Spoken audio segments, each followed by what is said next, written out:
Frères et sœurs en Christ, depuis le mercredi dernier, nous sommes entrés dans un nouveau temps dans l'Église, le temps de carême.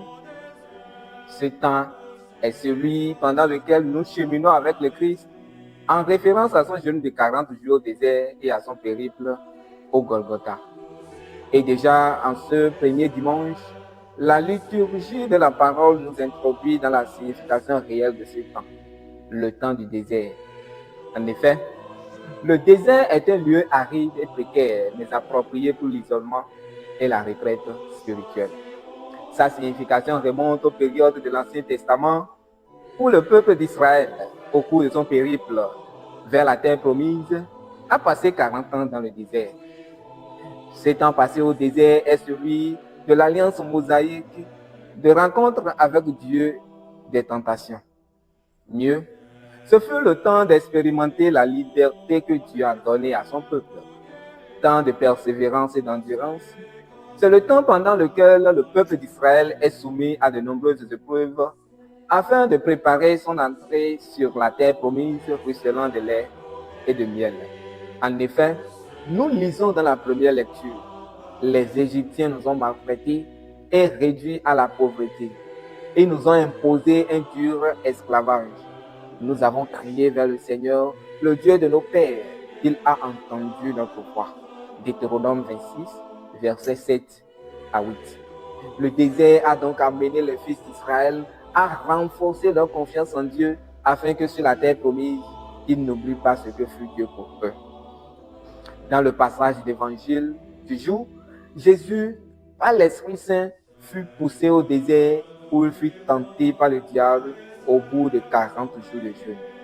Cette période de temps passé au désert est symbolique. En fait, comme les fils d'Israël, Jésus a voulu prendre part à l'épreuve du désert. Il a pris par les mêmes étapes que les Israélites, mais sans céder aux tentations. Ainsi, il a revécu l'histoire de son peuple et l'a accompli, en cédant à aucune séduction du tentateur. Frères et sœurs, Jésus a pris par le chemin de la tentation pour nous enseigner qu'il ne nous est pas impossible de vaincre le tentateur, qui n'a pour seul objectif que de nous détourner de la voie de Dieu.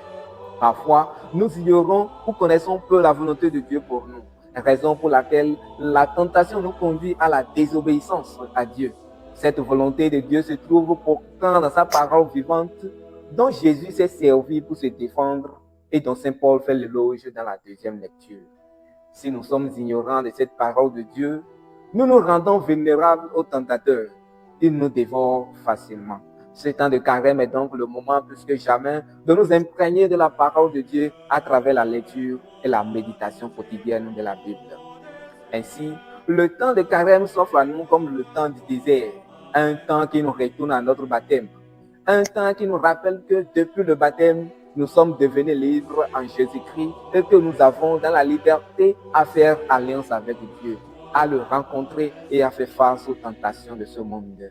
Nous sommes alors invités à choisir le camp de Dieu en imitant Jésus. Oui, allons au désert avec lui, apprenons à vaincre le tentateur comme lui, obéissons à Dieu même jusqu'à la croix pour être glorifiés comme lui.